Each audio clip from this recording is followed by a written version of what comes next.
शंकु में 2 तरह की ऊंचाई होता है जो कि आपको जानना आवश्यक है। और यहीं पे बच्चे गलती करते हैं कि इन 2 तरह की ऊंचाई क्या है। बहुत ये यूनिक है स्टूडेंट, बहुत दिनों के बाद ये हमें दिखाई पड़ा है और 2024 में इस पैटर्न का जो है चांस काफी है। इसमें 0 मार्क्स मिल जाएगा यहाँ पे हम मुझे इस वाले सेक्शन में। ठीक, तो हेलो स्टूडेंट, कैसे हैं आप सभी?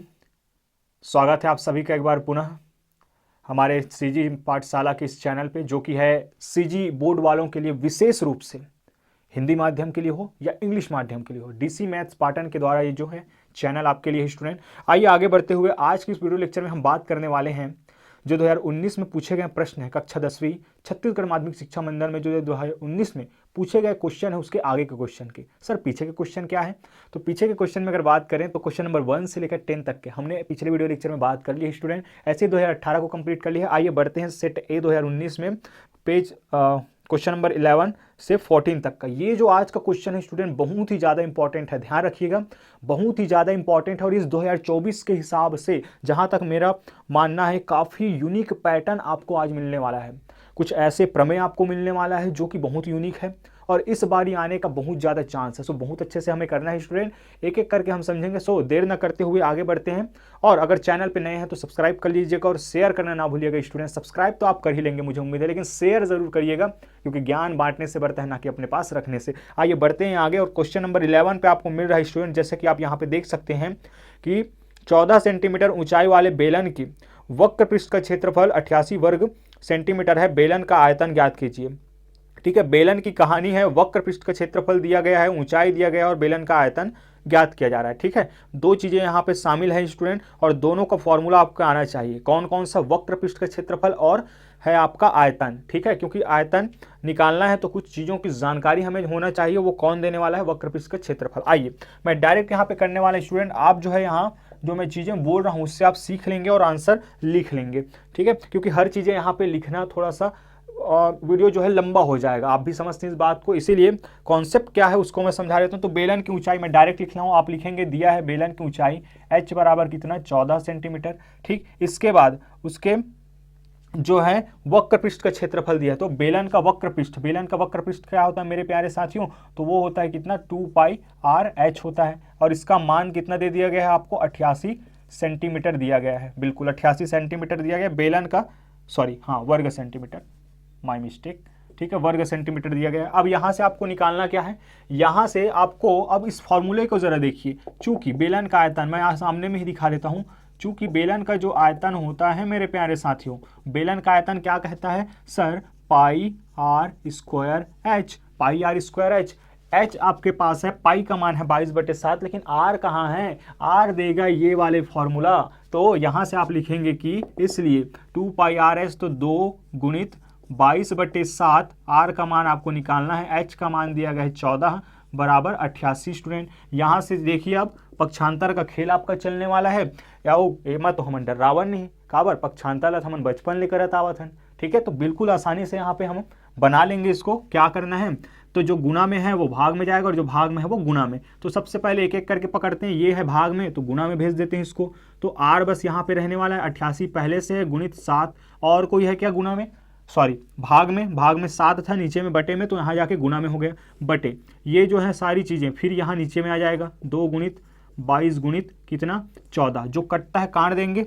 ठीक है, जो कटता है उसको काट देंगे और जो नहीं कटता उसको गुना कर देंगे। तो 22 एकम 22 और 22 चौक कितना हो जाएगा मेरे प्यारे साथियों? 88। और कोई कटेगा क्या? 2 एकम 2 और 2 दूनी 4, 2 एकम 2 और 2 दूनी 4। ये क्या? r का मान तो 1 सेंटीमीटर आने वाला है। कैसे? 2 सत्ते 14, 2 सत्ते 14, क्या आ जाएगा मेरे प्यारे साथियों? 14/14। तो r का मान कितना आ गया? 1। और चीज़ें किस में चल रही हैं आपकी? सेंटीमीटर में चल रही है। तो r का मान कितना प्राप्त हो गया आपको? r का मान हो गया मेरे प्यारे साथियों, अतः जो बेलन के आधार की त्रिज्या है वो कितना आ गया? r बराबर 1 सेंटीमीटर प्राप्त हो चुका है। अब आपके पास r का मान है, h का मान है, इसलिए बेलन का आयतन क्या हो जाएगा? बेलन का आयतन आपका निकल जाएगा यहाँ से, डायरेक्ट आप मान रख सकते हैं 22/7 गुणित r²h। तो r² मतलब कि 1 का स्क्वायर इंटू h का मान कितना है? 14 है। तो यहाँ से हो जाएगा कितना? 7 एकम 7, 7 दूनी 14 और 1 के साथ तो कोई भी गुना होगा तो क्या मिलेगा? वही संख्या मिलेगी। तो 44 और आयतन है तो और सेंटीमीटर में चल रहा है तो क्या? घन सेंटीमीटर। ठीक है, ये कितना आ जाएगा? 22 दूनी 44 घन सेंटीमीटर, जिसको आप इस तरीके से भी लिख सकते हैं। ठीक है, आइए आगे बढ़ते हैं मेरे प्यारे साथियों, और इसके जो अथवा के सवाल है उसको हम देख लेते हैं। बहुत ही ज़्यादा यूनिक स्टूडेंट शंकु दिया जा रहा है, और शंकु में हमें किन बातों का हमें ध्यान रखना है उस पर हम विशेष रूप से आज डिस्कस करने वाले हैं। आइए बढ़ते हैं आगे। तो 12th नंबर की इस क्वेश्चन में काफ़ी कुछ छिपा हुआ है। तो यहाँ पे यदि शंकु के वक्र पृष्ठ का क्षेत्रफल, सबसे पहले मैं आपके लिए शंकु को बनाना चाहूँगा स्टूडेंट, आपके लिए शंकु को ज़रूर बनाना चाहूँगा, क्योंकि आप जब देखेंगे तब आप समझेंगे। ठीक है, ये रहा शंकु। ठीक है, बर्थडे तो मनाते ही होंगे, ठीक है, बर्थडे तो मनाते ही होंगे, और कैप तो आपको पहनाया जाता होगा। ठीक, ये है इसकी कहानी। अब मुझे बताइए यहाँ पे दिया क्या जा रहा है, वक्र पृष्ठ का क्षेत्रफल जो है वो कितना है, 77 वर्ग सेंटीमीटर है। उसके आधार का व्यास 14 सेंटीमीटर है, व्यास 14 सेंटीमीटर है। तो त्रिज्या आप जरूर बताइए अभी कमेंट में। फिर उस शंकु की ऊंचाई ज्ञात करना है। क्या ज्ञात करना है, ऊंचाई ज्ञात करना है मेरे प्यारे साथियों, ऊंचाई। अब ऊंचाई ज्ञात करना है। यहाँ पे देखिए दो तरह की ऊंचाई होता है मेरे प्यारे साथियों, शंकु में दो तरह की ऊंचाई होता है, जो कि आपको जानना आवश्यक। और यहीं पे बच्चे गलती करते हैं कि इन दो तरह की ऊंचाई क्या है शंकु में। एक होता है एल, तिर्यक ऊंचाई, इसको कहा जाता है एल। ठीक, और एक होता है केवल ऊंचाई, जिसको हम लंबवत ऊंचाई भी कह सकते हैं। ठीक है, तो ये हो गया इसका एच, और ये क्या हो गया आपका आर। इसमें एक रिलेशन होता है जिसके बारे में आप जानिए। देखिए यहाँ पे क्या बन रहा है, समकोण त्रिभुज बन रहा है, तो डायरेक्ट हम लिख सकते हैं क्या रिलेशन है, एल स्क्वायर बराबर एच स्क्वायर धन आर स्क्वायर। ये आपको पता होना चाहिए, फिर आप जो चाहे मर्जी चाहिए निकाल लेंगे। आइए क्या क्या हमें दिया गया उसको देख लेते हैं मेरे प्यारे साथियों। तो यदि शंकु के वक्र पृष्ठ का क्षेत्रफल, वक्र पृष्ठ का क्षेत्रफल अर्थात पाई आर एल आपको दिया है, आप लिखेंगे पूरा, आप जानते हैं। ठीक है, अब आप समझ सकते हैं। ठीक, पाई आर एल आपको दिया गया है। ठीक, पाई से पाई कैंसिल हो जाएगा। क्या आर के मान आपको पता है, आर का मान नहीं पता, तो आर एल बराबर कितना, 77। समीकरण नंबर 1 दे देता हूं मैं। फिर आगे कहता है आधार का व्यास दिया गया है। लिखने का तरीका अलग हो सकता है, चलिए मैं आपके लिए व्यास को पहले शो कर देता हूं ताकि आपको एक सीक्वेंस यहाँ पे नजर आए, आप ज़्यादा कंफ्यूज ना हो। चलिए कोई समस्या नहीं है। दिया क्या है आपको, व्यास दिया गया है। क्या, शंकु के आधार का व्यास आप लिखेंगे डी बराबर कितना दिया है मेरे प्यारे साथियों, 14 सेंटीमीटर। इसलिए आर का मान कितना हो जाएगा, 7 सेंटीमीटर होगा। मैंने तो कहा है कि लगे हाथ आप निकाल लेना है। ठीक है, तो आर आप पता चल गए। अब यहीं लिखे रहे हो कि शंकु के वक्र पृष्ठ के क्षेत्रफल का बता है हमारा, 77 पाई बता है। ठीक, 77 पाई, पाई से पाई कैंसल, आर के अगर मान रखबो तो एल का निकल जी मोर प्यारे साथियों, 77/7, मतलब आर है जब इतनी जाहिद 7, तो एल के मान का निकल के हमारे पास 7 एकम 7 11, और सेंटीमीटर में मामला चला थे तो का एल बराबर 11 सेंटीमीटर। आप मतलब सबको समझ में आई सो, ऐसे उम्मीद है, पक्षांतर करें, घबराए की जरूरत नहीं है। ठीक, एल आप पता है, आर आप पता है, का एच नहीं निकल जाही, बिल्कुल निकल जाही। तो आप लिखो चूंकि एल स्क्वायर बराबर का H square plus R square ये होता है, तो जो वैल्यू आपको पता है, तो 11 का square is equal to H का स्क्वायर, यही तो मुझे चाहिए। और आर का स्क्वायर इन द मीन्स कितना, 7 का स्क्वायर हो गया। ठीक, आगे सॉल्व करते हैं तो एच स्क्वायर कितना हो जाएगा, ये हो जाएगा आपका 121, 11 का वर्ग माइनस कितना हो जाएगा ये मेरे प्यारे साथियों, 49। घटा देते हैं तो 121 में हमें कितने को घटाना है, हमें घटाना है कितना, 49 को। तो 11 में से 9 गया, कितना बच जाएगा आपका, 2 बच जाएगा। ठीक है, 11 में से जब 9 जाएगा तो कितना बच जाएगा, 2 बच जाएगा, और ये हो जाएगा आपका 72 आपको प्राप्त होता है। लेकिन क्या आपको एच स्क्वायर निकालना है, सर हमें तो एच स्क्वायर नहीं निकालना है, तो क्या निकालना है मेरे प्यारे साथियों, हमें निकालना है कितना, केवल एच का मान। तो जब यहाँ से वर्ग हटेगा तो इधर क्या लगेगा, वर्गमूल लगेगा। तो एच का मान कितना आ गया, वर्गमूल 72। सर क्या इतने में ही छोड़ दें, काम बन जाएगा, नहीं मेरे प्यारे साथियों। आप कक्षा 10वीं के विद्यार्थी हैं, कक्षा 8वीं में आप पूरा सीख के आते हैं कि इसको कैसे निकाला जाता है। नहीं आता है तो मैं उसके लिए भी इलाज बता देता हूँ। क्या, प्राइम फैक्टराइजेशन मेथड आपको कर लेना है। का, अरे एलसीएम मेथड जे लकी था का, ऐसे वाले ये चलो बता देता हूँ। ठीक है, का बार ईशान में फिर धरे बैठे रहूँ, तुक्का मारा ते कर ले। चलो का करना है ला, 72 2 से जाही। ठीक, कितना, 3 बार, और ये चले जाही 36।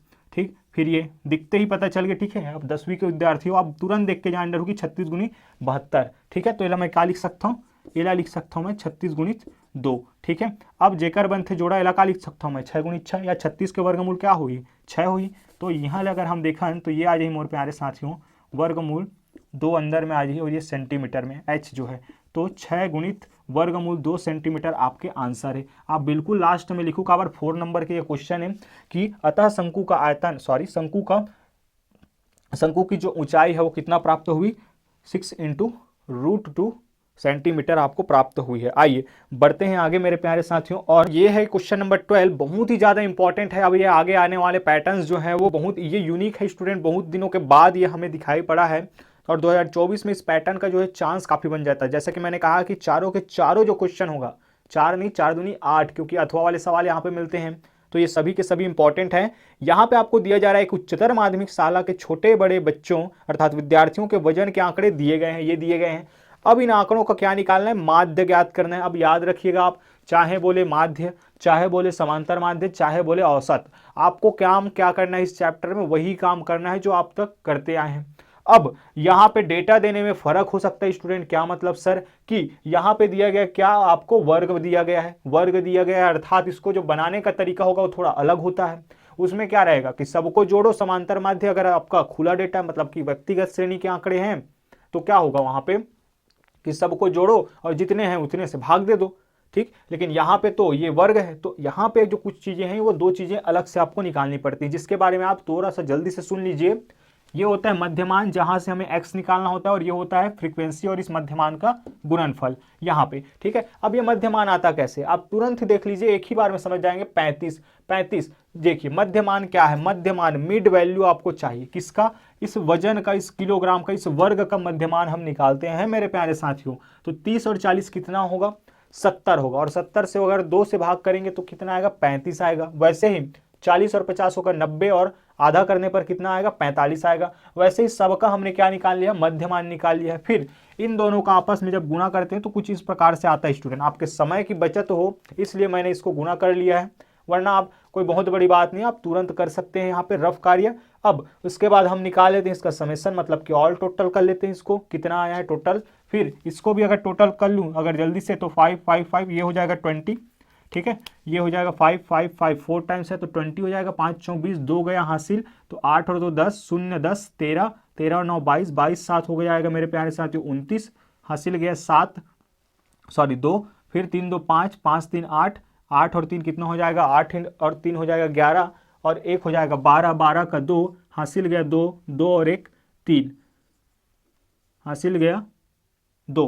12 हासिल 2 लिखे हैं तो हासिल कितना जाएगा, 1 जाएगा ना मेरे प्यारे साथियों। तो ये कितना हो जाएगा, 2290 आपका ये आंसर आ जाता है। बस अब क्या करना है आपको, fx दिया गया है और आपका f दिया गया है, बस यहीं से आपका फॉर्मूला बनने वाला। आइए देखते हैं कि अतः माध्य बराबर क्या हो जाएगा, अतः माध्य मतलब कि bar x bar is equal to summation fx divided by summation f, मतलब कि इस पूरे को इससे आपको क्या कर देना है, डिवाइड कर देना है, कुछ ज़्यादा काम नहीं है। अब जो काम आप उधर करते थे वही, मतलब कि 2290 भागित 50, शून्य से शून्य कट जाएगा और 5 से इसको काटने किसे नहीं आएगा, 5 से इसको काटने किसे नहीं आएगा, तो ये चले जाएगा 5 एकम 5, 5 चौं 20, 5 चौं 20 आ गया, 2 बचा, 5 हम 25, ठीक। फिर कितना बच गया आपका 40, मतलब कि दशमलव लगेगा अब, ठीक है। 4 बचा तो दशमलव 40 बनेगा, तो 8 बार जाएगा तो 45.8। अब निकाल किसका आप मध्य मान रहे हैं,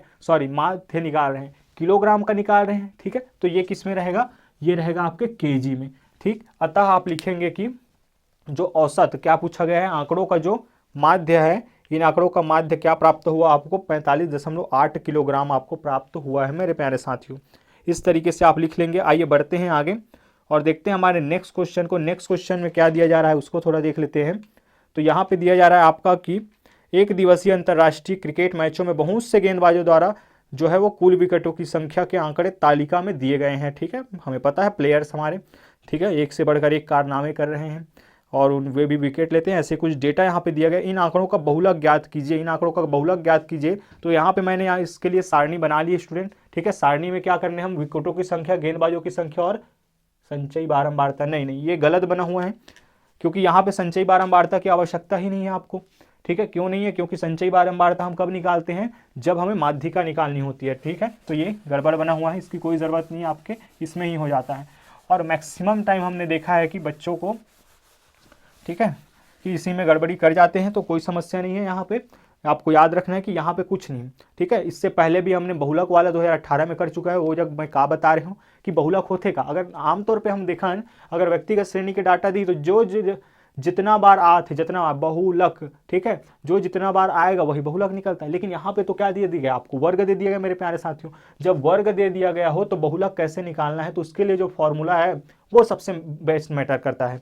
ठीक है, यहाँ पे अगर देखें तो कहानी वही रहने वाला है, क्या कि जो जितना बार आया है, ठीक, तो जो जितना बार आया है यहाँ पे अगर मैं देखूं तो सबसे ज्यादा बार क्या आ रहा है, गेंदबाजों की संख्या ये है, मतलब 100 से 150 जो विकेट लेने वालों की संख्या कितनी है आपके, 16 है स्टूडेंट। तो ये हो जाएगा आपका बहुलक। ठीक है सर, लेकिन बहुलक तो यहाँ पे कुछ अलग तरीके से निकालते हैं। जी हाँ स्टूडेंट मेरे प्यारे साथियों, तो यहाँ पे जो होगा ये 16 क्या बताएगा आपको, सबसे ज्यादा आवृत्ति, मतलब कि हमें एक बहुलक वर्ग लेके चलना पड़ता है। तो यहाँ पे आप बताएंगे कि इसलिए बहुलक वर्ग कितना है यहाँ पे, बहुलक वर्ग सबसे असली खेल तो इसी का है। 100 से 150 जो है आपका बहुलक वर्ग है मेरे प्यारे साथियों, 100 से 150 बहुलक वर्ग है। यहाँ पे आप लिख देंगे कि अतः बहुलक जिसको हम किससे शो करते हैं, एम नॉट से शो करते हैं, उसका फॉर्मूला जरा मेंशन कर देते हैं तो होता है L plus F1 minus F not divided by 2F1 minus F not minus F2 into H. ये होता है लंबा चौड़ा सा फॉर्मूला। ठीक है, लेकिन घबराने की जरूरत नहीं है मेरे प्यारे साथियों, हर एक चीज बताऊंगा मैं इस फॉर्मूले में कि बहुलक जब इस तरीके के आंकड़े के निकालते हैं तो इस फॉर्मूले के यूज में ये F1 क्या है, F1 कुछ नहीं मेरे प्यारे साथियों, F1 क्या होगा आपका, ये जो दिया गया है बहुलक वर्ग में, ठीक है, ये जो फ्रीक्वेंसी है वही क्या होगा आपका F1 होगा, ये जो फ्रीक्वेंसी है वो क्या होगा आपका F1 होगा। ठीक है, इससे जस्ट पहले F1 1 के पहले क्या आएगा आपका 0 आएगा, बिल्कुल सिंपल है कैलकुलेशन। तो F1 ये क्या हो जाएगा आपका F0 हो जाएगा या F0 हो जाएगा, वैसे ये क्या हो जाएगा आपका F2 हो जाएगा। तो लिखेंगे कैसे ये पूरा बताते हैं हम अपने 4 मार्क के क्वेश्चन में कि F1 क्या है आपके बहुलक वर्ग की आवृत्ति, फिर F0 क्या है बहुलक वर्ग के ठीक पहले वाले की आवृत्ति, फिर F2 क्या है आपके बहुलक वर्ग के बाद की आवृत्ति। हो गया। H क्या है आप जानते ही हैं, क्या वर्ग माप है मेरे प्यारे साथियों, दोनों में अंतर कितना का आ रहा है वो है। फिर L क्या है, जो बहुलक वर्ग है उसकी निम्न सीमा है। आई होप आप लोगों को चीजें समझ आ गई हो। तो जल्दी से अब इसको क्या करते हैं हम यहाँ पे पुट कर देते हैं। अतः M0 बराबर F1 कितना आया है, F1 आया है आपका 16 माइनस F0 कितना है 5 है, डिवाइडेड बाय 2F1 मतलब क्या हो जाएगा 32, 16 दूनी 32, उसके बाद F, फिर इसके बाद है F2 तो 12 इंटू दोनों के बीच गैप कितना है मेरे प्यारे साथियों, दोनों के बीच अगर गैप है तो H निकल जाएगा, ये कितना है आपका 50। तो ये जहाँ ठीक है इस तरीके से चलिए यहाँ पे हम कर लेते हैं इसको, तो MO मतलब कि ये निकल जाएगा 16 में 5 गया 11 बटे, सॉरी एक चीज़ हम भूले हैं स्टूडेंट, यहाँ पे एक चीज़ हम भूले, L का मान तो भूल चुके हैं, L कितना है 100 है, तो यहाँ पे आपको लगा लेना है वो, तो M 100, और याद रखिएगा कि यहाँ पे प्लस है, बहुत बार गलती हो जाता है वहाँ से। ठीक है, तो M0 100 प्लस ये हो जाएगा आपका 16, तो 11 डिवाइडेड बाय 32 माइनस कितना 17 करना है मेरे प्यारे साथियों, 32 माइनस कितना करना है 17 करना है। तो 32 में से अगर 17 घटा देंगे तो कितना आ जाएगा 15 आ जाएगा। ठीक है, 32 में से 17 घटाने पर कितना 15 आ जाएगा, गुणित आपका कितना 50 हो गया। बस अब इसी डेटा को आपको सॉल्व कर लेना है, बाकी तो सॉल्व हो ही चुका है। तो 5 से कट जाएगा 3 टाइम्स और ये कट जाएगा कितना 10 टाइम्स। ठीक है, आइए बढ़ते हैं आगे, और कोई कटेगा, बिल्कुल कटेगा मेरे प्यारे साथियों, जो कटता है काट दीजिए 100। ठीक है, 3 एकम 3 और 3 तिया 9, कितना बच गया, तो 2 बच गया। फिर 2 बनेगा क्या आपका, नहीं बन सकता, तो 20 बनेगा, दशमलव लगेगा, तो 2 छक्के 18, 2 छक्के 18 ये जाएगा प्लस, तो 13.66 हुआ। इस तरीके से ये कितना आ जाएगा मेरे प्यारे साथियों 113.66 आपके जो होगा आंसर आ जाएगा। अतः आप लिखेंगे कि आंसर क्या दिया गया है आपको, उसके अकॉर्डिंग अगर हम देखें, सॉरी कुछ मिस्टेक हुई है क्या, बिल्कुल कुछ मिस्टेक हुई है, बिल्कुल यहाँ पे ध्यान रखिएगा मेरे प्यारे साथियों, मैंने इसको जोड़ दिया है। ठीक है, बहुत बड़ा मिस्टेक है ये, आपके गुरुजी से ये जो मिस्टेक है बहुत बड़ा हुआ है। ठीक है, इसमें 0 मार्क्स मिल जाएगा यहाँ पे हम मुझे इस वाले सेक्शन में। ठीक, तो क्योंकि ये क्या हो रहे हैं आपस में गुणा हो रहे हैं, और गुणा हो रहे हैं तो दशमलव है, तो दशमलव का ये जो है जंप कर जाएगा और यहाँ पे कितना आ जाएगा, तो 10 जब हो जाएगा तो 36.6, और इन दोनों को जब ऐड करेंगे तो कितना आ जाएगा 136.6, ये होगा एग्जैक्टली आपका आंसर। चलिए वहाँ पे जो है मिस्टेक हो रही थी मुझसे। ठीक है, आगे बढ़ते हैं, और यहाँ पे आप लिखेंगे कि दिए गए आंकड़ों का जो बहुलक है वो इतना प्राप्त हुआ है, बहुत ही आसानी से बन जाता है। ठीक है, आप लोग बहुत ही अच्छे तरीके से करेंगे। आइए स्टूडेंट बढ़ते हैं क्वेश्चन नंबर 13 की तरफ। बहुत ही शानदार ये दोनों थ्योरम, बहुत ज़्यादा इंपॉर्टेंट है ये थ्योरम, बहुत आराम से हम करने वाले हैं। चलिए बढ़ते हैं आगे की ओर। आगे बढ़ते हुए स्टूडेंट क्वेश्चन नंबर 13 में अगर बात की जाए तो फर्स्ट में जो दिया गया है आपको, आप देख के ही समझ सकते हैं कि कौन सा थ्योरम है।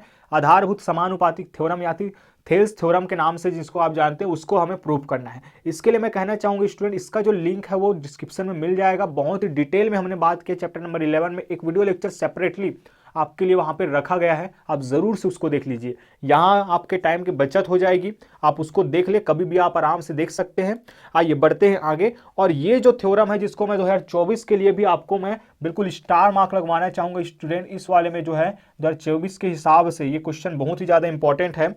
और इसमें कहना है कि पी ए बी वृत्त की छेदक रेखा हो जो वृत्त को ए और बी पर प्रतिच्छेद करती है, और पी टी एक स्पर्श रेखा खंड हो तो सिद्ध कीजिए कि P A into P B बराबर है पी टी स्क्वायर के। आइए स्टूडेंट, इसको जो समझने से पहले आपको कुछ कॉन्सेप्ट जानना जरूरी होगा, ठीक है, उसके हिसाब से ही आपका बहुत अच्छे ढंग से बनेगा, ठीक है। एक छोटा सा ही स्टूडेंट आप जानते होंगे तो बहुत बढ़िया है, लाइक कर दीजिएगा, शेयर कर दीजिएगा, और नहीं जानते हैं तो कॉमेंट में जरूर बताइएगा कि सर हम नहीं जानते थे, आपके वीडियो लेक्चर से हमें ये पता चला। चलिए, तो ये रहा वृत्त मेरे प्यारे साथियों, और ये रहा छेदक रेखा, ठीक है। वहां पे भी बता सकता है, यहाँ पे भी मैं आपको, अब कोई बाह्य बिंदु से क्या हो रहा है, यहाँ पे वृत्त की छेदक रेखा है, ठीक। तो दो चीज आपको जानना है, मान लीजिए कि ये रेखा वही है, ठीक है, ये दो रेखाएं, दो स्थितियां मैं बना रहा हूं, ठीक है, ये ए और बी पर प्रतिच्छेद कर रहे हैं, ठीक, वही है। एक बार ये एल है, ठीक है, ये दोनों ही स्थितियां हैं। चलिए, अब क्या होता है कि अगर मैं बिंदु यहां पे एक बिंदु क्या ले लूं, मैं पी ले लूं मेरे प्यारे साथियों, और एक बिंदु मैं यहां पे पी ले लूं,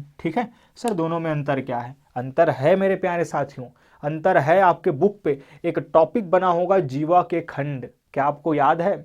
जीवा के खंड। तो यहाँ पे जीवा के खंड को कैसे हम मेजर करते हैं, सबसे मेन जरूरी बात ये है, ठीक है, कि यहाँ पे जो होगा, यहाँ पे देखिए ए से बी क्या है, जीवा है। अब कहेंगे आप सर कि AP और PB ये जीवा के खंड होंगे, बिल्कुल हो गए दो भाग। यहाँ तो बहुत आसान है, लेकिन यहाँ पे बताइए कितने खंड होंगे, तो आप कहेंगे सर PA और AB, और यहीं पे आप खा जाते हैं मात। इसके जीवा के खंड को कभी भी ऐसे आपको मेजर नहीं किया जाता स्टूडेंट, आपको हमेशा जीवा के खंड को PA और AB की तरह नहीं, P जिस बिंदु से A पहला, ठीक, पहला खंड, फिर इसी बिंदु से जो खंडित कर रहा है इसको, यही है ना जिम्मेदार, तो यहां से लेके यहां तक को आपको फिर से मेजर करना है। तो ये रहा और ये रहा, ठीक है। तो ये क्या हो जाएगा आपका PA और PB। बस इस बात का आपको विशेष रूप से ध्यान रखना है कि जीवा के खंड को हम कैसे लिखते हैं, ठीक है।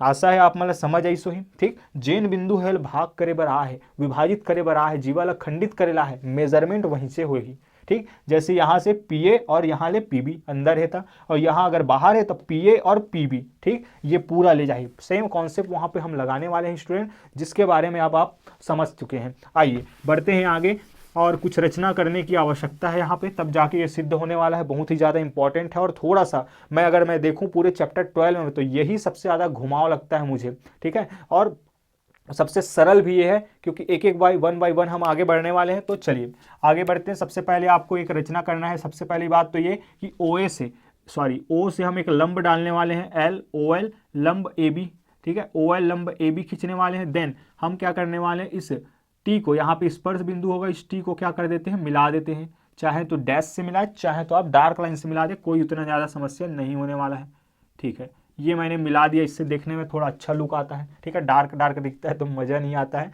चलिए आगे बढ़ते हैं। तो ठीक, साथ ही साथ आपको इस P को भी ज्वाइन कर देना है, इस P को भी ज्वाइन कर देना है। ये हो गया ज्वाइन। तो हम क्या किए कि पहला चीज़ हमने किया, OT OA व OP को क्या किए, जोड़े या मिलाएं, ठीक है। दूसरा हमने रचना किया कि OL लंब AB खींचे, OL लंब AB खींचे। ये दो रचनाएं हमने कर ली। आइए बढ़ते हैं आगे उत्पत्ति की तरफ बहुत ही आराम से। तो सबसे पहले इसका जो तरीका है वो अपने आप में अलग है स्टूडेंट। क्यों अलग है? क्योंकि यहाँ पे देखिए PA इंटू PB को PT स्क्वायर के इक्वल दिखाना है, यहाँ लेफ्ट हैंड साइड लेके हम प्रूफ करते हैं, इसलिए भी बहुत ज़्यादा इंपॉर्टेंट हो जाता है थ्योरम। और 2024 के लिए थ्योरम जो इंपॉर्टेंट है ये तो मैंने बता ही चुका है। आइए बढ़ते हैं आगे। तो लेफ्ट हैंड साइड लेने पर LHS जब लेंगे तो क्या होगा, आइए देखते हैं। LHS जब हम लेंगे तो PA इंटू PB है। चलिए PA इंटू PB है, यहाँ कर देता हूँ मैं PA इंटू पी है थोड़ा छोटा हो सकता है स्टूडेंट, वीडियो की क्वालिटी आप ज़रूर बढ़ा लीजिएगा, और थोड़ा स्लो हो तो आप थोड़ा स्पीड भी बढ़ा सकते हैं अगर आपको समझ आता है तो, वरना आपको डीप में अच्छे से एक्सप्लेनेशन चाहिए तो आप आराम से देख लीजिए। देखिए अब पी ये जो पी है, ये जो मामला पी है उसको मैं क्या कर सकता हूँ, क्या मैं पी इस पूरे में से इस भाग को घटा दूँ तो ये भाग आ जाएगा। क्या मैं इस पूरे भाग में पी में से ए को माइनस करके पी प्राप्त कर सकता हूँ? बिल्कुल कर सकते हैं। तो पी को मैं क्या लिख सकता हूँ, पी यहाँ से यहाँ तक की दूरी में, यहाँ से यहाँ तक की दूरी को हम घटा दें, ए आ जाएगा। फिर वैसे ही पी को मैं क्या लिख सकता हूँ, पी प्लस एल बी लिख सकते हैं। आप कहेंगे सर बिल्कुल लिख सकते हैं, क्यों? क्योंकि दोनों को जोड़ोगे तो मिल जाएगा। तो ये हो जाएगा P L plus L B. कुल मिला के हम एक रिलेशन बनाना चाहते हैं स्टूडेंट। आइए अब इसी चीज़ को मैं क्या लिख सकता हूँ, इस चीज़ को मैं थोड़ा सा और चेंज कर दूँ यहाँ पे, तो इसको मैं लिख सकता हूँ क्या, P L minus A L into, चलिए यहाँ नहीं यहाँ पर डालते हैं, ठीक है, ताकि आपको समझ में आए। P A into P B, P A into P B बराबर P L minus A L. ठीक, इसको तो कुछ नहीं कर सकते, बट यहाँ पे आप एक चीज कर सकते हैं कि इस एल बी के जगह पे, इस एल बी के जगह पे ए एल पुट कर सकते हैं। बोलो क्यों? तो आप मन कहू का कि हम अनजाना था सर कि वृत्त के केंद्र ले कहूँ जीवा पे कोनो लंब डालबो तो जीवा ला का कर दी, दो टुकड़ा में बांट दी। ठीक है, टुकड़े टुकड़े कर देंगे हम, ठीक है, लेकिन दो ही टुकड़े का काम है मेरे प्यारे साथियों। तो वृत्त के केंद्र से जीवा पर डाला गया लंब जीवा को समद्विभाजित करते हैं, और समद्विभाजित का मतलब है दो बराबर भागों में बांटना। तो एल बी जितना होगा उतना ही कौन होगा, ए एल होगा, और इसीलिए मैं एल बी की जगह पे क्या पुट कर सकता हूँ, ए एल। तो फिर ये जो है बिल्कुल अच्छे से सज जाएगा मेरे जो है फॉर्मूले के रूप में। क्या हो जाएगा ये पी एल प्लस क्या, P L plus A L, P L plus A L. तो ए माइनस बी और ए प्लस बी सजा कि नहीं, तो सज गया। लेकिन कारण यहाँ बताएंगे क्यों लिखा है आपने, चूंकि हम जानते हैं ओ एल लंब क्या खींचे हैं हम, ए बी खींचे हैं, इसलिए ए एल जितना होगा, इसलिए ए एल जितना होगा उतना ही एल बी होगा। कहाँ से, थ्योरम जो मैंने बताया कि समद्विभाजित करता है, वही थ्योरम है आपका। ठीक, आगे बढ़ते हैं, आगे बढ़ेंगे स्टूडेंट। अब इसको मैं थोड़ा जमा के लिखूं तो इसको मैं क्या लिख सकता हूं, तो P L square minus A L का स्क्वायर। ठीक है, कारण आप चाहें तो दे सकते हैं A minus B into A plus B, ये जो फॉर्मूला होता है A minus B into A plus B is equal to A square minus B square, इस फार्मूले से इक्वेशन नंबर 1। आइए अब आपको क्या करना है, देखिए स्टेप वाइज आपको चलना है। अब ये हो गया सिंप्लीफिकेशन, आपने सिंप्लीफाई कर लिया। अब देखिए पहले नंबर पे पहले ट्रायंगल पे जाएंगे, फिर दूसरे ट्रायंगल पे, फिर तीसरे पे, क्योंकि पीटी यहीं विराजमान है, आसन ग्रहण यहीं पे किया है वो, और वहां तक का सफर हमें धीरे धीरे धीरे करना पड़ेगा। ठीक है, कैसे धीरे धीरे करेंगे, ए एल किस ट्रायंगल का पार्ट है, इस वाले। तो सबसे पहले उस समकोण त्रिभुज को ले लेते हैं कि अब समकोण, अब समकोण त्रिभुज किसमें, ए एल ओ में, कहाँ से, पाइथागोरस महोदय के प्रमेय से, पाइथागोरस महोदय के प्रमेय से। क्या कहना है सर जी का, ठीक है, प्रमेय से कि कर्ण का वर्ग बराबर होते वर्ग किसके, आपके लंब के वर्ग और आधार के वर्ग थे। तो देख लेते हैं यहाँ पे बना थे 90 डिग्री, तो कर्ण कौन बनी, ओ ए बनी। तो ये हो जाएगा ओ ए का वर्ग बराबर क्या हो जाएगा मेरे प्यारे साथियों, ओ एल का स्क्वायर प्लस ए एल का स्क्वायर। ये हो गया, आपको किसकी ज़रूरत है, ए एल की। तो ए एल अगर आप निकाल लें यहाँ से, तो ए एल का वर्ग बराबर हो जाएगा कितना, ओ ए का वर्ग माइनस ओ ए का वर्ग माइनस ओ एल का वर्ग, ओ ए का वर्ग माइनस ओ एल का वर्ग। ठीक है, आइए बढ़ते हैं आगे। और अगर मैं देखूँ यहाँ से तो समीकरण एक में ओ ए का वर्ग ए एल स्क्वायर का मान रखने पर, ए एल स्क्वायर का मान रखने पर क्या प्राप्त हो जाएगा आपको प्राप्त हो जाएगा ये क्या, यहाँ पे समीकरण 1 में क्या दिया गया है, P A into P B is equal to P L का स्क्वायर माइनस ओ ए का स्क्वायर माइनस ओ एल का स्क्वायर। ठीक है, आगे जब हम इसको सॉल्व करेंगे, उम्मीद है ये दिख पा रहा होगा स्टूडेंट। चलिए यहाँ से अगर हम आगे बढ़ें, इधर पढ़ लेते हैं, कोई समस्या नहीं है।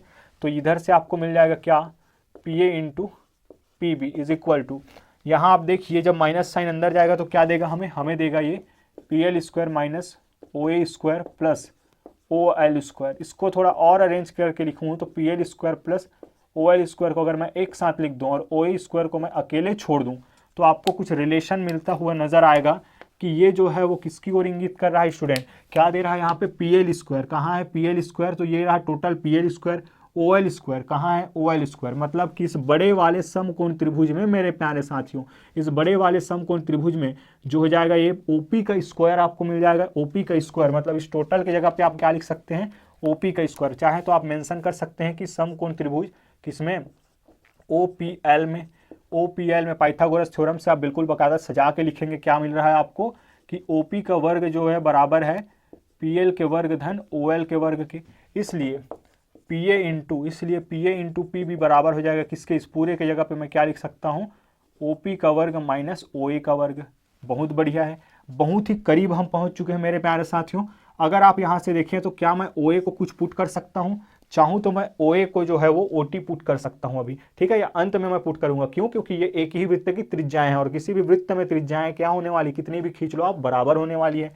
चलिए इसको थोड़ा छोड़ देते हैं, ठीक। ये लगा पाइथागोरस थ्योरम, ये लगा पाइथागोरस थ्योरम। अंतिम ट्रायंगल पे अब पहुंच चुके हैं, क्यों, क्योंकि अब OP हमारे पास आ गया। इससे पहले क्या हमारे पास था, तो इससे पहले आप देखें मेरे प्यारे साथियों, तो इस वाले में आप देखें तो ये वाला रिलेशन आपको मिला, तो इस वाले रिलेशन से यहाँ पर पहुंचे, ठीक है। अब जो बारी है मेरे प्यारे साथियों वो लास्ट ट्रायंगल में आपको लगाना है, क्योंकि OP हमारे पास आ चुका है। लास्ट ट्रायंगल में अगर देखूं तो अब त्रिभुज या अब समकोण त्रिभुज क्या POT में अगर मैं आपके लिए डायरेक्ट लिखूं तो यहाँ से देखिए समकोण कौन बनेगा, यहाँ पे बन रहा है समकोण।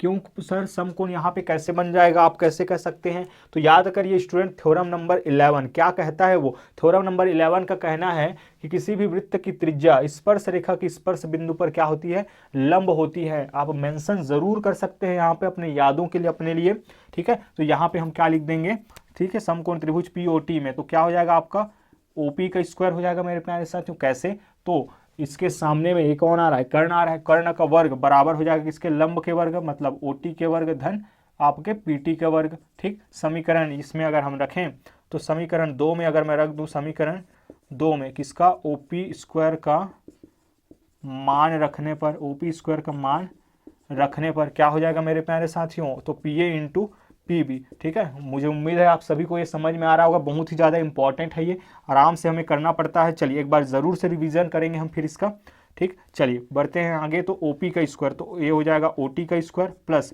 PT का स्क्वायर माइनस OA के जगह पे मैं क्या पुट कर सकता हूँ, अभी मैंने बताया है कि OT, ठीक। आप रीज़न दे देंगे क्योंकि OT बराबर है OA के, और ये दोनों के दोनों क्या है मेरे प्यारे साथियों, त्रिज्याएँ हैं। और कैसी त्रिज्याएँ हैं, कहाँ की त्रिज्याएँ हैं, तो एक ही वृत्त की त्रिज्याएँ हैं।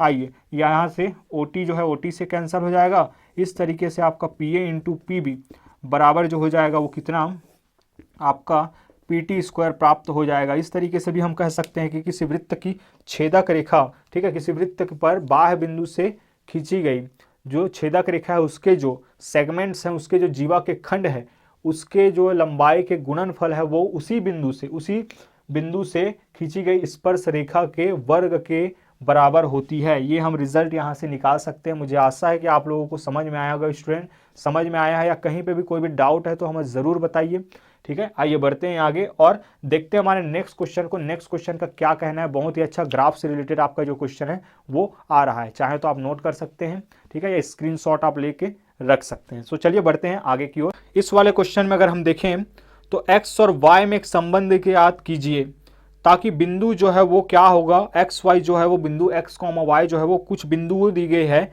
7,1 और 3,5 से क्या हो, समदूरस्थ हो, इक्वी डिस्टेंस हो। तो कैसे हम इसको फाइंड करने वाले हैं, बहुत ही ज़्यादा इंपॉर्टेंट ये क्वेश्चन है, अपने आप में बहुत शानदार पैटर्न है, काफ़ी बार ये पूछा गया स्टूडेंट, और 2024 के लिहाज से ये क्वेश्चन जो है काफ़ी इंपॉर्टेंट है। आइए कैसे, अगर हम बात करें यहाँ पे, तो मैंने मान लिया कि PA जो होगा PX, Y इसके जो बिंदु है P वो A और B से क्या है, समदूरस्थ है। अब देखिए समदूरस्थ का अर्थ क्या है कि P से A जो इतना होगा, ठीक है, उतना ही क्या है आपके P से B है, मतलब कि PA और PB। और आपको पता है कि कोऑर्डिनेट ज्योमेट्री में अगर आपका ये जो आया PA का मतलब क्या होता है, दो बिंदुओं के बीच की दूरी निकालना। AB आ गया, दो बिंदुओं के बीच की दूरी निकालना। BC आ गया, दो बिंदुओं के बीच की दूरी निकालना है। अब आप जानते ही हैं, तो आगे बढ़ते हैं, सीधा मैं लिख सकता हूं कि हम जानते हैं चूंकि क्या दो बिंदुओं, ठीक है, क्या दो बिंदुओं के बीच की जो दूरी होगा मेरे प्यारे साथियों, वो किसके बराबर होता है, वो होता है मेरा x2 - x1 का whole square plus y2 minus y1 का होल स्क्वायर। ठीक है, मैं केवल आपको बता नहीं रहा हूँ, ये आपको एग्जाम में लिखना भी है। अब प्रश्नानुसार क्या है, अब प्रश्नानुसार इनका कहना है, ठीक, क्या कहना है मेरे प्यारे साथियों की पी ए बरोबर है काकर पी बी के। ठीक, अब पी ए मतलब कि फिर से हो रहा है P और A वाला बिंदु लेना है, x1 x2 मानना है, और PB मतलब कि ये वाला और ये वाला लेना है, लगा देते हैं। ठीक, इसलिए डायरेक्ट हम अब लगाने वाला है। ठीक है, आपके दो तरीके होता है मेरे प्यारे साथियों इसका बनाने का, या तो आप P और PB अलग से निकाले फिर एक रिलेशन लेके आए, या फिर आप डायरेक्ट दोनों पक्षों में बढ़िया से सॉल्व कीजिए। अगर आपसे बन जाता है तो भी कर सकते हैं, कोई समस्या वाली बात नहीं है। आइए, अगर मैं PA की बात करूं तो x2 माइनस x1, तो ये रहा x2, ये रहा x1, तो ये हो जाएगा 7 माइनस एक्स का whole square plus y2 minus y1, तो 1 माइनस y का होल स्क्वायर। मुझे उम्मीद है आपको ये समझ आया होगा स्टूडेंट कि कैसे मैंने कहा कि इसको मैंने माना क्या, मैं एक बार ज़रूर बता देता हूँ। x2 माइनस y2 हो गया ये, और ये हो गया कितना x1 कॉमा y1 हो गया। ठीक, अब ये तो वही रहने वाला है, बस चेंज हो जाएगा क्या, PB में मुझे लेना है, तो क्या अब x2 और y2 का काम कौन करेगा, ये वाला करेगा। तो यहाँ से फिर से अगर हम आगे बढ़े तो इस पक्ष में हम क्या लिख सकते हैं, इस पक्ष में हम लिख जाएंगे x2 माइनस x1, तो 3 माइनस एक्स का whole square plus y2 minus y1, तो 5 माइनस y का होल स्क्वायर। ठीक है, दोनों ही पक्षों में हमने कर लिया है, रूट से रूट जो है कैंसिल हो जाता है, हमें पता ही है। ठीक, तो नेक्स्ट आ जाएगा क्या, 7 minus X plus 1 minus Y का होल स्क्वायर। ठीक है, होल स्क्वायर, फिर इधर 3 माइनस एक्स का whole square plus 5 minus Y का होल स्क्वायर। बहुत ही आराम से हमें चलना है, फूक फूक के आगे बढ़ना है। ठीक, तो आगे बढ़ते हैं। यहाँ पे आपको पता है एक ही तरह के फॉर्मूला यहाँ पे लगने वाला है, वो फॉर्मूला का नाम क्या है, a माइनस बी का whole square is equal to A square plus B square minus 2ab, ये लगने वाला है मेरे प्यारे साथियों। तो ये कितना हो जाएगा, 49, 7 का वर्ग अर्थात a का वर्ग, फिर प्लस x का स्क्वायर, फिर यहाँ पे कितना हो जाएगा, ये हो गया माइनस 2ab, तो माइनस 14x हो जाएगा। फिर यहाँ पे भी वैसी 1 का स्क्वायर, तो 1 का स्क्वायर 1 ही होगा, प्लस y का स्क्वायर, देन यहाँ पे क्या मिल जाएगा आपको 2 माइनस 2y। ठीक है, 2ab माइनस 2ab। ठीक, आगे बढ़ते हैं, 3 का स्क्वायर मतलब कि 9 हो जाएगा, प्लस एक्स स्क्वायर, फिर ये हो जाएगा 6x माइनस 6x, प्लस ये हो जाएगा कितना 25, plus Y square minus 10y। ये आ जाएगा मेरे प्यारे साथियों, जो कटता है काट दीजिए, जो बचता है बचा दीजिए। आइए, सबसे पहली बात तो ये इला पूज देथन। ठीक है, पूजा ही जानता हो, नहीं जाना हो, नहीं जाना तो बताओ ज़रूर से, काला कितने पूजा ही। ठीक है, छत्तीसगढ़िया में हमारे। ठीक, फिर वाई स्क्वायर से वाई स्क्वायर को काट देते हैं, वाई स्क्वायर से वाई स्क्वायर को काट देते हैं। ठीक है, तो जो बच रहा है बचा दें। ठीक है, आइए बढ़ते हैं आगे एक्स और वाई में। ठीक है, और कुछ नंबर जो है वो बच रहे हैं, ये रहा 49 बचा है और ये 1 बचा है। ठीक है, तो ये कितना हो जाएगा, पहली बात तो ये 50 हो जाएगा, यहाँ ये हो जाएगा 50 माइनस 14 है एक्स माइनस 2y बराबर इधर 9 और 25 कितना हो जाएगा 34, 9 और 25 हो जाएगा 34 माइनस 6x माइनस 10y। यहाँ पे अब सबको क्या करेंगे, हम इधर बुला लेते हैं। आइए मेरे प्यारे साथियों, तो 50 में 34 जो है वो घटेगा, क्यों इधर आएगा, माइनस 14 है x में, प्लस 6x में लिखूंगा, फिर इधर आएगा माइनस 2y में 10y में लिखूंगा। ठीक है, 10y यहाँ पे आ जाएगा और बराबर में 0। ठीक, जो घटता है घटा दीजिए, जो बचता है बचा दीजिए। तो इन दोनों को अगर हम करें तो कितना आ जाएगा 16, यहाँ पे x है ना, यहाँ पे कितना आ जाएगा ये 18, 8x माइनस 8x, और यहाँ पे प्लस 8y इक्वल टू 0। ठीक है, यहाँ पे स्पष्ट रूप से दिख पा रहा है। अगर मैं देखूँ इसको सामने लेके आऊँ तो ये क्या हो जाएगा, चलिए यहाँ पे देख लेते हैं। ये इसको अगर मैं सामने लेके आऊँ तो माइनस 8x प्लस 8y। ठीक है, और ये हो जाएगा 16। सर ऐसा क्यों किया आपने, क्योंकि यहाँ पे स्टूडेंट इसको मैं क्या करने वाला हूँ, हटाने वाला हूँ। माइनस साइन जब कॉमन आएगा तो यहाँ से हो जाएगा 8x, यहाँ से हो जाएगा माइनस 8y, या माइनस 8 को ही कॉमन ले लेते हैं ना, क्या समस्या, माइनस 8 को डायरेक्ट ले लेते हैं, कितना बार करते रहेंगे, और यहाँ से बच जाएगा 2 इक्वल टू 0। तो इस तरीके से ये इधर आके 0 हो जाएगा, x minus Y minus 2 equal to 0। आपका एक रिलेशन जो है वो आ गया मेरे प्यारे साथियों। यही आपका आंसर जो हो जाएगा, जो आप चाह रहे थे कि दोनों में। ठीक है, इस रिलेशन के लिए वो क्या होगा, समदूरस्थ होगा, जो x, y है वो दिए गए बिंदु के लिए। आइए स्टूडेंट बढ़ते हैं आगे, और नेक्स्ट जो क्वेश्चन है उसकी अगर हम बात करें तो ये बहुत ही ज़्यादा इंपॉर्टेंट आपका क्वेश्चन है स्टूडेंट, कि पूर्णांक संख्याएं क्या होती हैं पहले आपको जानना पड़ेगा, ठीक है। लेकिन जानने की घबराने की ज़रूरत नहीं है, आपको पता ही होगा क्या, जितने भी माइनस की संख्याएं, जितने भी प्लस की संख्याएं और जीरो, ये सबों जब एक एक डिब्बा में भर दूँ तो जो डिब्बा है वो पूर्णांक संख्या के डिब्बा कहलाई का। माइनस के सबो संख्या और प्लस के सबो संख्या और जीरो सबो लोग का कर देना है एक ही डिब्बा में भर दूँ और अचार बना दूँ, तो जो अचार के स्वाद निकली वो पूर्णांक संख्या हुई। चलो तो आगे बढ़थन, और आगे बढ़ते हुए मैं कहना चाहूँ कि एकल लिए जो है लिंक नीचे में दे दूँ, ठीक है। बहुत डिटेल में हम बात करें चैप्टर नंबर जो 7 है वहाँ, ठीक। तो एकल लिंक कहाँ पे मिल जाए ताकि आपके समय बचे और जब चाहे आप देख सको। आगे के वीडियो लेक्चर में हम बात करबो 15, फिर 16, फिर 17, फिर 18, फिर 19 तो है ही नहीं, हमारे काल में आता था, ठीक है। तो तब तक के लिए बाय बाय स्टूडेंट, और अपना ख्याल रखिए, ठीक है। बाय तो बोल चुके हो सर, अब क्यों ख्याल रखने के लिए बोल रहे हो, ठीक है। कोई समस्या नहीं है, ठीक है, वो निकल गया था। तो अपना स्वास्थ्य का ख्याल रखिए, काम अच्छा लग रहा हो तो शेयर करना ना भूलिएगा स्टूडेंट, क्योंकि ज्ञान बांटने से बढ़ता है ना कि अपने पास रखने से। लगातार हमारा ये उद्देश्य है कि सब पढ़े साथ बढ़े, देसी मैथ्स के माध्यम से और सीजी पाठशाला के माध्यम से, और आप सबका सपोर्ट रहा तो बहुत जल्द हम जो है अपने टारगेट्स को पूरा कर लेंगे स्टूडेंट। और स्वास्थ्य का अपना ख्याल रखिए और प्रैक्टिस पर ध्यान दीजिए, बहुत ही कम समय है हमारे पास। मिलते हैं बहुत जल्द नेक्स्ट वीडियो लेक्चर में जो है आपके इन क्वेश्चंस को, इन बड़े क्वेश्चंस को लेकर। सो तब तक के लिए जय हिंद।